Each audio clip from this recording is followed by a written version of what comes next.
the present medical doctors that we have in Uganda, because many of the medical doctors study chemistry, and this Mr. Rema taught many of them who went through that area.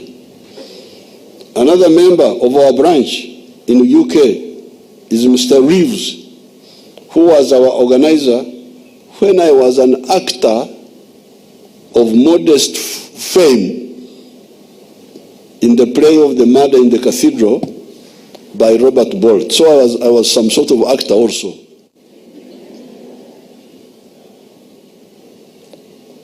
Those interactions between the colonizer and the colonized, although negative for most of the time, had also their positive sides that should be built on for mutual benefit. The problem, however, is the persistent philosophical, ideological, strategic shallowness and chauvinism of so many actors.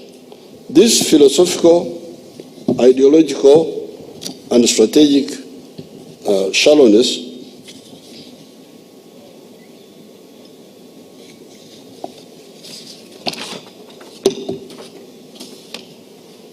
ignores the progress of the human race in taming the natural phenomena that harm man and life, and taming nature to improve the quality of human livelihood. The invention of fire 1.5 million years ago, the invention of iron, the invention of agriculture for crops and then for livestock, the steam engine, electricity, the railway, the automobiles, the aircraft, automation of factories, vaccines, AI and artificial intelligence, etc., have shown that the quality of life of man can be improved greatly and exponentially by those human innovations, irrespective of the social systems they live under. Instead of using this human progress for the benefit of all, some actors, out of greed and philosophical, ideological, and strategic shallowness, miscalculate and seek to monopolize knowledge and also use knowledge to oppress others. Example, the iron tools were used for oppression, the gunpowder, the aircraft, the nuclear weapons, the rockets, etc., were used for the same. The greed is a miscalculation. Because if you try to use knowledge to oppress others, they also strive to acquire knowledge to catch up with you and defeat you. It's such a waste of time. Why do you want to oppress me? Because I will counter-organize. This is why empires collapsed, all of them without exception. There's no empire which has ever survived. You can recount all of them because they are essentially evil. Empires are evil.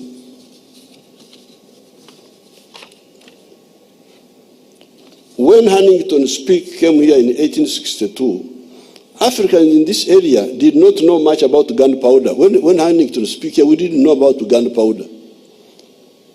He's the one who came with gunpowder.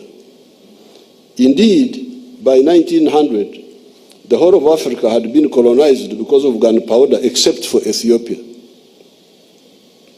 By 1994, the last European-controlled country in Africa, South Africa, had been liberated by the gunpowder of the Africans. So Africans are now to acquire gunpowder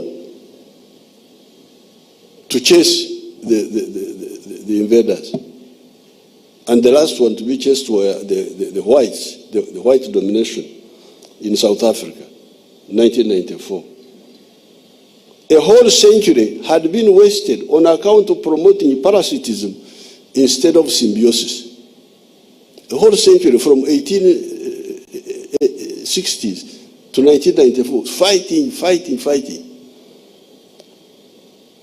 In the last 64 years, ever since 1960, our movement, initially by students, has been advocating for symbiosis instead of parasitism for actors within Uganda and outside. Let us concentrate on utilizing the progress of man in the struggle against oppression of man by nature, rather than using that progress in science and technology for parasitism. Let us expunge all ideas of chauvinism of identity, religion, tribes, race, class, social class.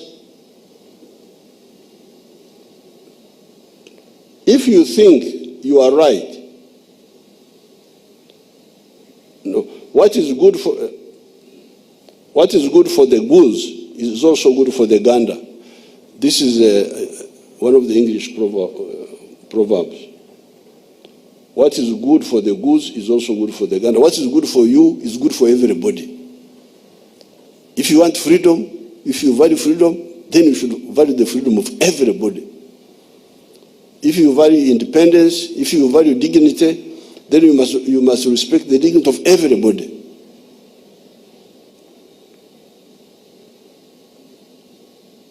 Stop manipulations and lectures to the societies that are different from yours.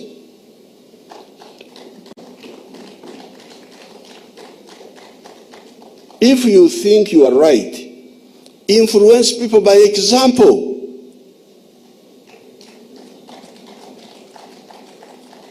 If you think you are right, influence people by example. In the book of Matthew, you know here we take Christians a bit seriously. So we believe in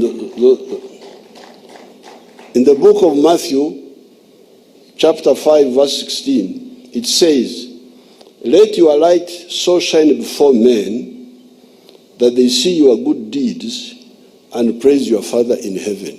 That's what it says.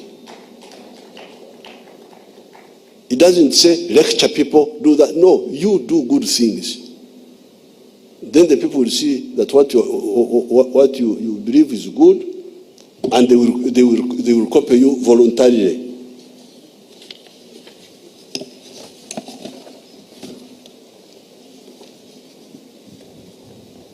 With this posture, the world will be peaceful and the progress will be rapid. The Pope failed to maintain Catholicism over Europe by force, in spite of the wasteful 30 Years' War and the Spanish Armada of 1588.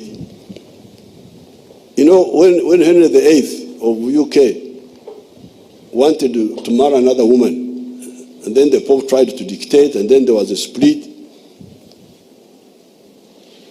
Then instead of saying, okay, if you want to live Catholicism, you are free, the Pope tried to impose Catholicism, to maintain dominance of Catholicism in Europe by force. What was the result? 30 Years' War. The Spanish Armada. And he failed. He couldn't. He failed. Metternich of Austria-Hungary failed to stop the rise of capitalism and bourgeois ideology that had been started by the French Revolution in 1789. This man, Metternich, was a feudalist. So he saw the French Revolution as a threat. Then he thought he would stop it by war. And what was the result? Big problems for Europe. The Napoleonic Wars. The 14 intervention powers in Russia, when Russians took over, Russia was taken over by communists. Some countries wanted to stop communism by force, and they intervened. The 14 intervention powers in Russia failed to stop the spread of communism. Why fight ideas? They are beneficial. Adam Smith helped us by clarifying the ideas of the free market in his book, The Source of the Wealth of Nations of 1776, exposing the mistakes of the physiocrats and the bullionists. The former believed that agriculture is the only source of value, and the latter believed gold was the source of wealth. And Adam Smith helped the world greatly, and Europe in particular. Although the ideas of Adam Smith helped the free market by clarifying the role of specialization division of labor, free enterprise and exchange, they had not and maybe could not have done so foreseen the limitation of their ideology when it came to aggregate demand and the role to be played by the state. That is how Maynard Keynes comes in after the capitalist crash of 1929. Yet Karl Marx had pointed out the importance of central planning.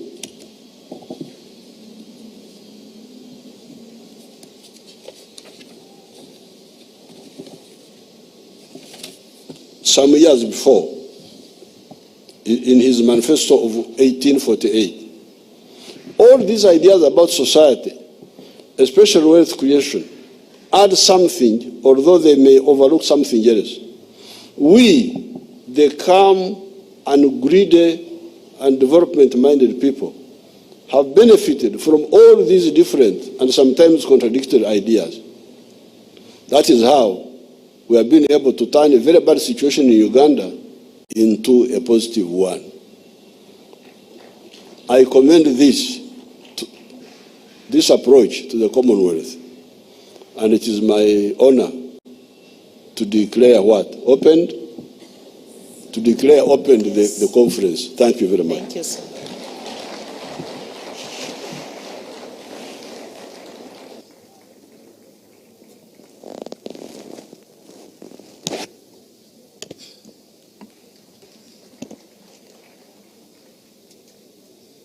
Your Excellency, on behalf of the speakers and the presiding officers who are present here, I want to extend our gratitude to you for delivering an inspiring and an insightful speech.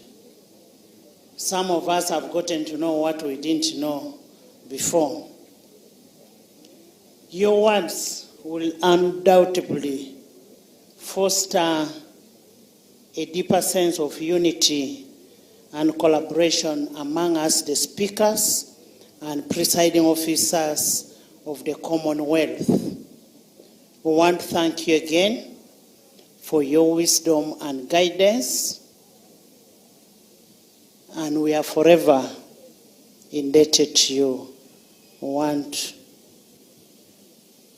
I want to request my colleagues to give the President a round of applause for his very good speech. Thank you so much, Your Excellency.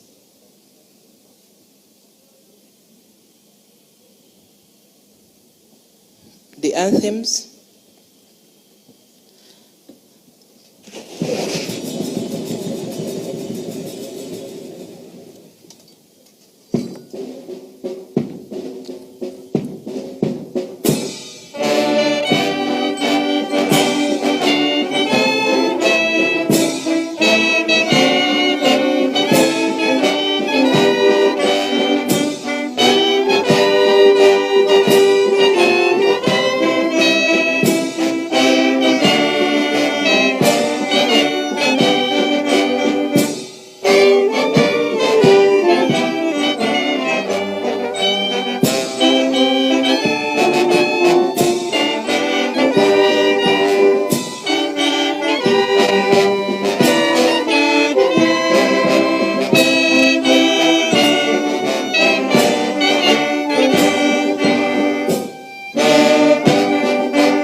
Our distinguished guests, as we come to the end of this function, it gives me pleasure to invite the speakers to come for a collaborative, commemorative photograph.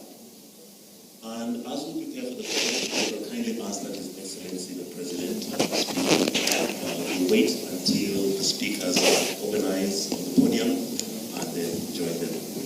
So could I invite our distinguished speakers and presiding officers to kindly follow the protocol team